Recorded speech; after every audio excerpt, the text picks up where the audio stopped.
Aujourd'hui, le bilan de cette Europe, derrière la porte, le néant, c'est l'Europe de l'impuissance, c'est celle de ce traité de Lisbonne qu'a promu Sarkozy, disant que c'était son traité, qui célèbre la liberté des mouvements de capitaux. On a vu le résultat, le libre-échange, l'impossibilité de l'harmonisation sociale et toutes ces politiques qui ont conduit le monde et l'Europe à la crise globale. Toutes ces propositions sont des intentions qui ont été affichées par le chef de l'État. Politique industrielle, politique de change, préférence communautaire, protection sociale. La stratégie de Lisbonne qui inspire les libéraux est entièrement assise sur la compétition, la guerre économique qui conduit à toutes les réformes antisociales des pays de l'Union européenne, à l'inégalité de la répartition des revenus. En outre, ce système de compétition outrancier conduit à l'affrontement entre les personnes, les collectivités, les entreprises, les communautés, voire les nations.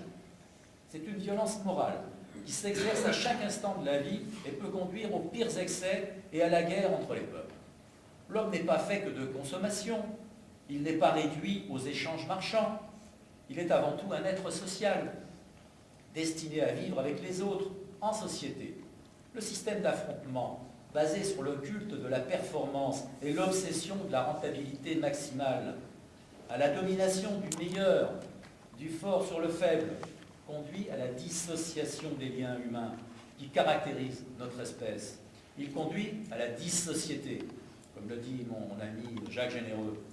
Car si l'on vit dans une société de compétition généralisée, où tout le monde est censé se conduire en prédateur, en s'efforçant d'être le meilleur, alors l'autre, même semblable, votre copain de travail, votre voisin, votre allié, reste un rival potentiellement inquiétant par le seul fait qu'il n'est pas soi.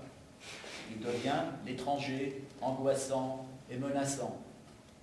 Ce n'est pas cela que nous voulons.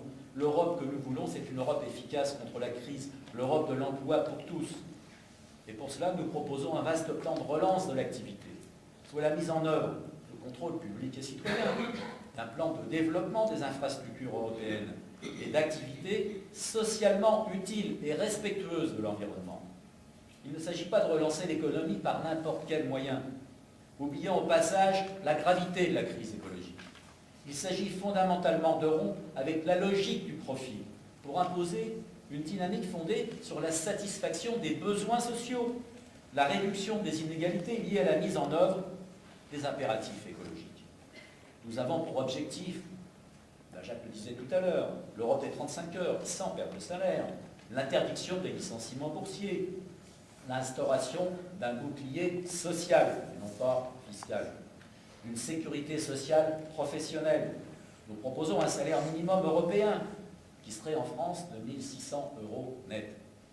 Nous avons aussi pour objectif la réduction des gaz à effet de serre, qu'il faudrait diviser par 4 d'ici 2050, et le développement des énergies renouvelables. Nous voulons dessiner les traits d'une économie humaine, une économie qui inscrit la production et la distribution des biens dans les instruments de l'alliance, de la coopération entre les humains. Une Europe sociale, écologique et démocratique avec des services publics de qualité. Les libéraux, de droite et de gauche, prétendent adapter les humains aux contraintes d'une économie mondialisée. Mais si l'économie est inhumaine, c'est l'économie et non l'humanité qui doit s'adapter.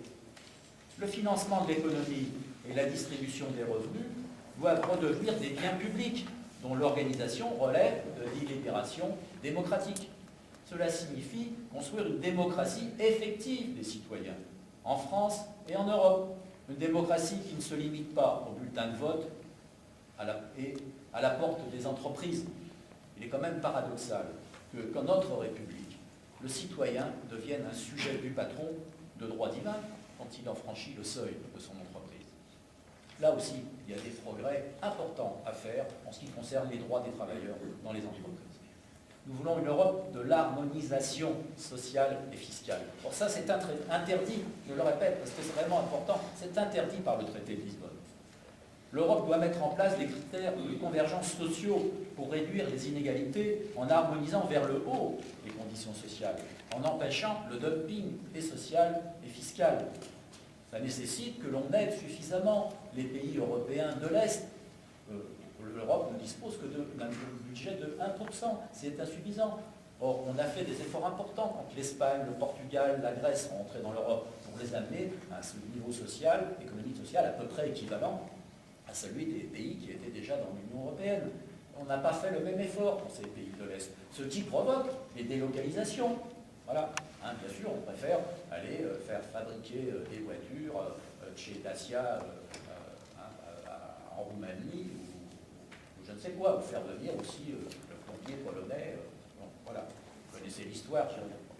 L'amélioration, l'extension et la démocratisation des services publics nécessitent l'adoption d'un cadre juridique européen qui définisse et garantisse leur existence pour les protéger, en particulier la santé, l'éducation, la poste, les transports, l'énergie, les télécommunications, l'eau qu'on est en train de privatiser partout en Europe, à l'image de ce qui se produit en France. Ils doivent être étendus à l'ensemble de l'Europe dans une logique de coopération, je ne le répéterai jamais assez, et non de compétition marchande. Nous voulons une Europe de l'égalité aussi entre les hommes et les femmes. Une Europe qui lutte contre les violences et la traite des êtres humains.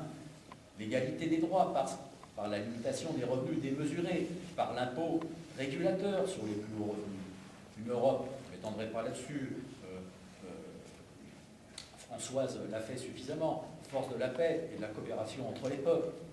Il faut dire l'importance que nous attachons au Front de gauche à cela, parce que nous avons une candidate pacifiste, représentante des forces de paix, pour dire l'importance que nous apportons au problème de la paix, de la guerre et de la coopération entre les peuples. Les États européens doivent mettre en œuvre une politique de défense indépendante de celle de l'OTAN, à l'inverse de ce que vient faire Sarkozy, et qui est préconisé par le traité de Lisbonne, qui affirme que l'OTAN reste, pour les États qui en sont membres, le fondement de leur défense collective et l'instance de sa mise en œuvre.